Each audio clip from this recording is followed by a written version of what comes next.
10 miles away, Parker pays a visit to foreman Mitch Blaschke, who's stripping their first cut at Dominion Creek, the money pit. Parker Schnabel, you're fired. Hope keep watching for more details. Hi guys, what's up? My name is Lemon. Welcome back to my channel. Like this video and enjoy this video. Don't miss the main topic of this video, so let's start the latest update. Parker is prepared to go to Alaska to finalize arrangements on mining claim there. To make sure everything is on track and to talk about the wash plant, he first visits Mitch at the gold mining location. Mitch Blaschke, Parker's foreman, reassures him that the two wash facilities are operating at maximum efficiency. Parker goes and trouble begins. Mitch was present when a machine at the gold mining site malfunctioned. Will Parker's season-long gold objective be hindered by this? How can Mitch address this issue? Come along as we explore how Mitch encounters a catastrophic machine malfunction. Mitch's recent assurance to Parker that everything on the website would function without a hitch isn't doing so well. Parker is currently on his way to Fairbanks, Alaska, and his reliable foreman would be the ideal person to leave the gold mine to. Blaschke Mitch. Mitch is in charge of Parker's crew and works extremely hard to make sure that the wash plants required for gold mining in the modern day operate as intended. He was therefore shocked when the super stacker, a device that was essential to the process of sluicing gold, broke down just before the action started. Sluicifer and the super stacker were intended to collaborate together. Before Parker returns, Sluicifer and Big Red, another wash plant, are supposed to extract gold from the pay dirt. Mitch came up with a plan to use Sluicifer and the super stacker to accomplish the weekly goal. The crew's situation may worsen and their weekly gold output may be reduced now that the machine has abruptly shut down. In order to minimize the machine's downtime and restore its functionality as quickly as feasible, Mitch needs to take action. Everything began when Mitch made preparations to meet Parker at his target after Parker departed for Alaska. In order to feed pay dirt to the top of Sluicifer's 18-foot-high frame, the super stacker was to be assembled and connected to the wash plant after Sluicifer was dragged and placed on a sizable pad that was 30 feet high. After that, the pay dirt would pass through a Sluicifer and be thoroughly cleaned, leaving behind clean gold while the undesired tailings fell to the bottom. Then getting rid of the tailings devoid of gold will be simple. The crew was eager to get started since, on paper, the plan seemed solid. The 30-foot-tall pad was quickly assembled, and after pulling Sluicifer to the top of the pad, Alec Kelly, a mechanic for Parker's team, performed last testing on the super stacker. The giant stacker, which was about 120 feet long, was the only way to move pay dirt up to the point where Sluicifer would come to rest. Alec announced loudly to the other crew members that the generator was now operating and that he was going to engage the hydraulics, pull the stinger out, and inspect every rotor. He'll give the boys the order to drag out the super stacker once he makes sure everything is operating as it should. Alec pressed the hydraulic, and the super stacker came on with a screechy noise since he had no time to waste. The crew cheered when the super stacker did turn on. Alec pushed hard on the conveyor button and lifted the maximum extension, intending to put the super stacker at an upward angle exceeding 12.5 degrees just before he turned it toward a nearby structure. Alec was so impressed by the super stacker's fast adjustment to the angle that he couldn't contain his praise. He cried out that the machine's moniker, Super Stacker, was a real reference to its enormous size. The super stacker continued to raise itself until it was at a 17.5-degree angle with the sky. Just as Alec began to lower it, something unexpected occurred. Abruptly, the super stacker crashed. The machine stopped suddenly. Alec's frustrated cry was muffled by a harsh mechanical sound that abruptly stopped everything. Speechless, Alec hurriedly sprinted the length of the super stacker, attempting to locate the issue. He nearly finished circling the machine before seeing a spot where little drops of oil were seeping. Alec muttered that this was awful as he bent over to evaluate it. Indeed, the crew was currently in a dangerous predicament. Parker established a weekly target for the super stacker, and any downtime would negatively impact it. There will be no gold.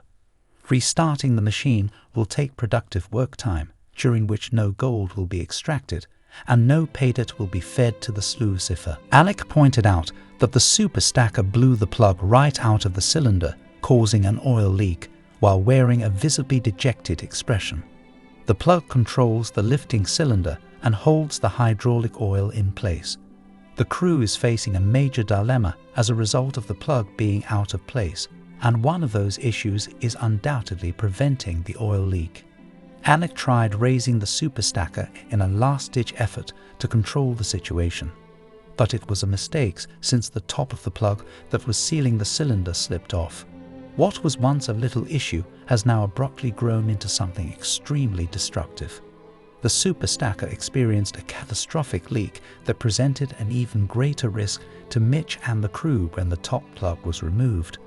The oil stopped dripping out in little drips. It ran now in a steady, sluggish stream. The team had no time to waste on solving this issue. Mitch needed to see this as soon as possible. The plug's thread is the only remaining part that is still attached to the cylinder. Before Parker returned, Mitch needed to arrive on the scene fast and take care of this in his typical way. A short while later, Mitch can be seen driving to the location of the machine malfunction and inquiring about Alec's progress. Mitch continues, seeming quietly excited. They got sluicifer down in the cup and they're ready for this thing. Before Alec responds, he stated that he was blissfully ignorant of the debilitating issue that Alec had encountered seconds before. If Alec had been in charge at that point, he would have done whatever to support Mitch's assertions as fact. Wishes, though, wouldn't bring them gold anymore, would they? He then had to make the difficult choice to dash Mitch's hopes by stating that the machine was broken, and they were not prepared for this. A look of immediate disappointment spread across Mitch's plump features. He was wiping his face angrily with his palm, but correcting the oil leak was the most important thing on his mind right then and there. Alec watched as the top half of the plug blew off its fitting, and he took Mitch to see the oil spill for himself. Mitch murmured to himself that this was bad on many levels, feeling the same hopelessness that Alec had felt seconds before.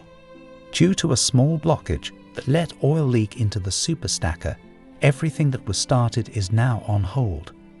The super stacker is currently unable to provide the sluicifer with any paydirt, therefore it cannot sluice. When Mitch understands they'll need to replace the failing plug, another issue occurs. There isn't a plug in the vicinity of the gold mining region. Mitch assured Alec that they wouldn't have one of these plugs in town while holding the defective plug in his hand. Mitch added, "I'm pretty sure I have one of these in my service truck at home just keeping warm in the garage there, but unfortunately not here, in between fits of pouting laughing." In a noteworthy statement, Mitch continued, saying that the things that cost 10 cents and are missing are what really bring you down, rather than the large parts. A sullen expression crossed Alec's face as he consented. That something as simple as a plug could ruin their plans to reach Parker's goal felt especially agonizing. Furthermore, what's worse, it was unlikely that they could purchase it in the town. Alec was already at his wits' end, because he was now mostly depending on Mitch's skill to do its magic. When Parker wasn't around, Mitch saved the day by helping the crew out of tight spots at moments like these.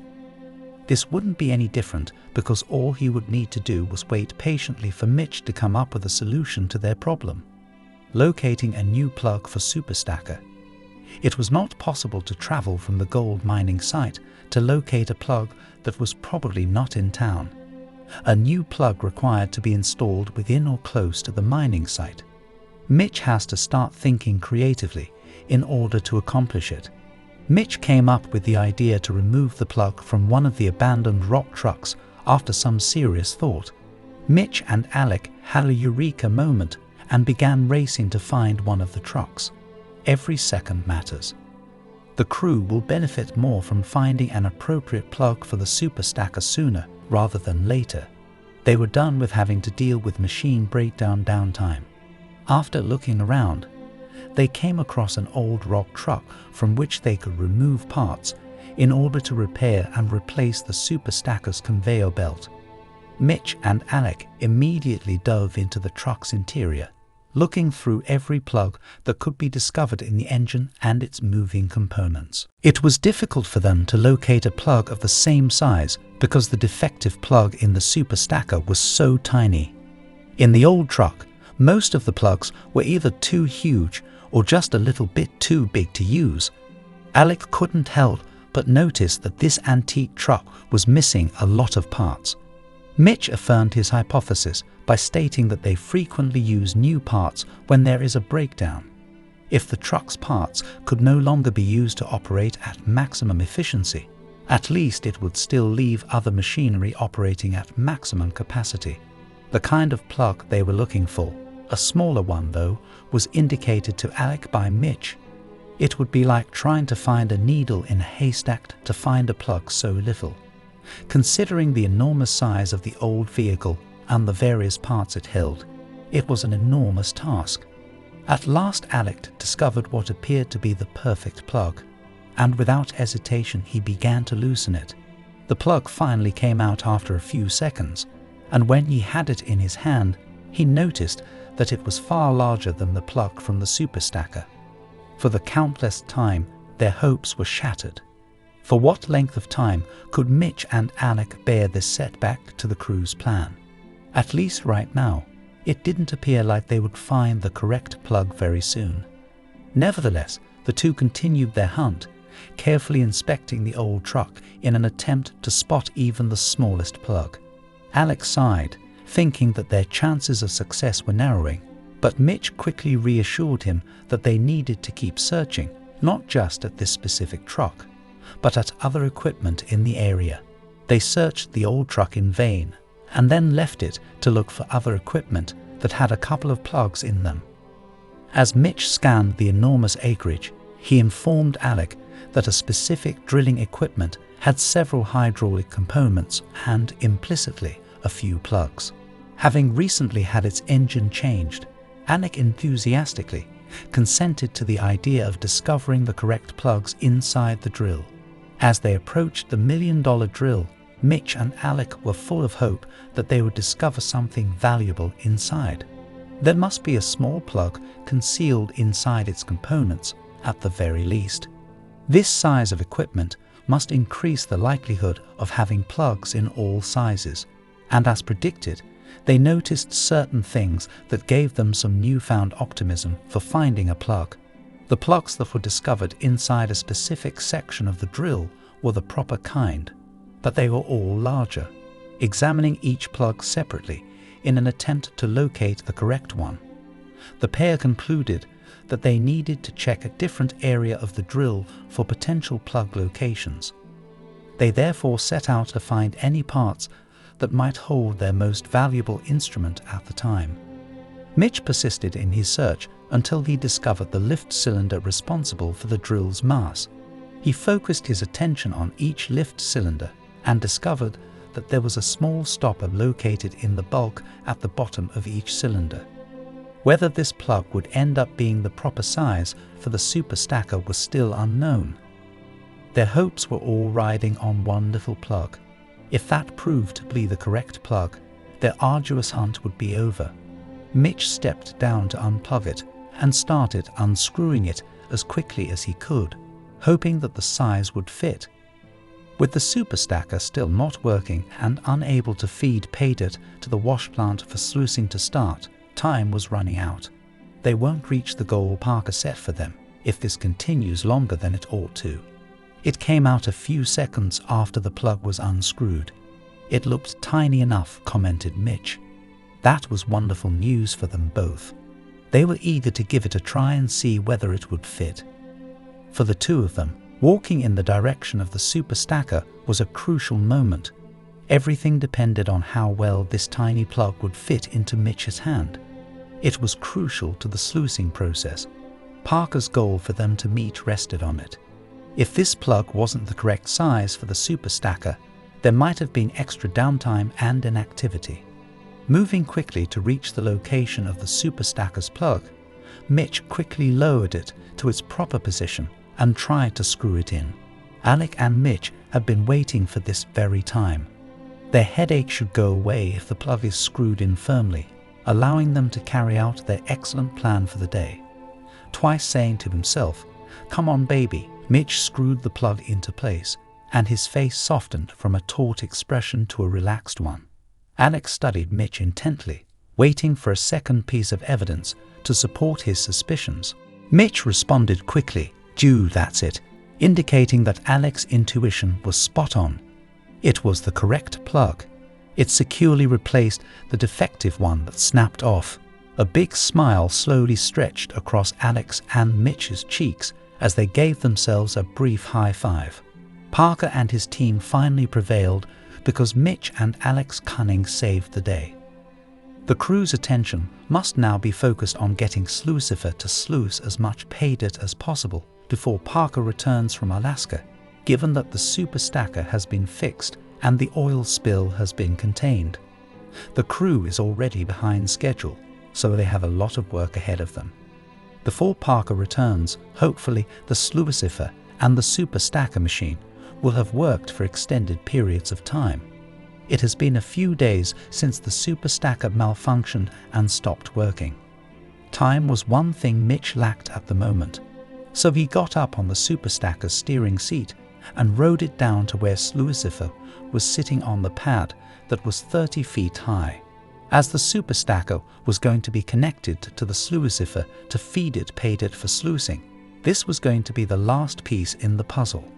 The gold would then be extracted, and the pay dirt's empty tailings would tumble to the side to be removed at a later time. Mitch presented this clever idea to speed up the gold sluicing process so they could reach Parker's goal.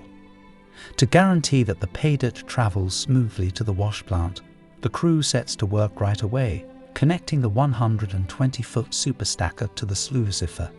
Mitch carefully moves the super stacker to the top of the pad, close to where Slucifer is installed, where it belongs. A few seconds later, the super stacker is crawling towards Slucifer. When it connects to the washer plant, the team exhales in relief. Howling, Mitch informs the crew that they are in a major moment and that this is precisely what they have been working for the entire day.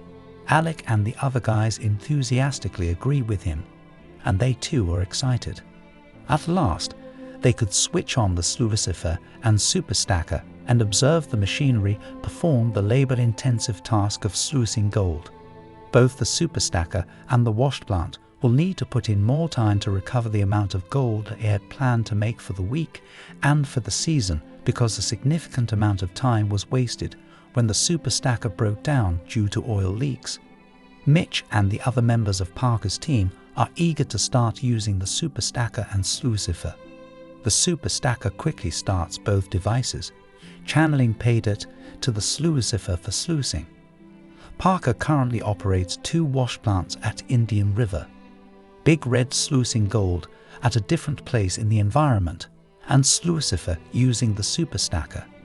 For the whole team, it was a light-hearted way to close the week. None of the mining equipment's machine malfunctions or hitches were reported anymore.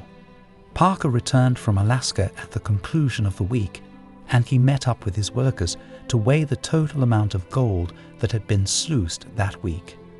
The amount of gold obtained for the week would indicate whether there were any shortages as a result of the super stacker's outage. The team members may be heard laughing softly and joke-telling while seated together in a small room. There's a lot of energy in the air, which suggests that they had a successful week. Parker then raised the topic of what transpired with the super stacker's conveyor. He wanted to know how the plug was changed and what caused the oil to pour. Thus, Mitch had the distinction of informing the head of the gold mining company about how Alec's activation of the super stacker's hydraulic system caused the plug to burst. Mitch informed Parker of the tiny size of the plug and then informed the team of how difficult it was for him and Alec to obtain a replacement of that size. It was amazing how cleverly they worked together to find the plug in the mining site. He told Parker the story of how they measured the super stacker plug size at the engine swap drill. The drill was jam-packed down the yard, which made it hilarious. Then someone on the group quickly cracked a joke about nobody parking their own car down the yard, jokingly hinting that their personal automobile would suffer the same fate as the drill if they did. That caused the team to giggle quietly. While Sluicifer and the Super Stacker have been working together to sluice pay dirt, Big Red, Parker's second wash plant, hasn't been having an easy time. Big Red has spent the entire week sluicing gold, working non-stop. Not to be outdone, both wash plants have produced as much as they have been able to given the particular situation they were in. Big Red has not stopped sluicing an amazing amount of pay dirt during the past week. Given that the Super Stacker's machine failed, it makes sense that it produced more gold than Sluicifer. It was now time to weigh the gold for the upcoming week. Chris pulled out the bowl with the sluiced gold and started to pour it into the ounce reader, like he always did. Chris continued adding more and more refined gold until it reached 120, 140, and 162.85. At which point it halted while someone else provided the vocal countdown to the weight of gold. It was valued at more than $290,000. Despite the Super Stacker's downtime, Sluicifer was able to sluice that gold. Considering the unfortunate events that befell Mitch and Parker's group, not too terrible for the week. The man behind the Super Stacker's resurrection. Mitch Blaschke, despite the Super Stacker's machine failure, Mitch managed to quickly fix it so that it would benefit the crew. The crew would have suffered more from the machine's mechanical failure if he hadn't replaced the unusual plug that led to the Super Stacker's oil leak. That the plug was being sold in town was no guarantee. In addition, the closest store was a lengthy trip from the mining region. Parker's reliable foreman, Mitch Blaschke, was present, so he decided to look for the plug in one of the machines that were laying about the mining site.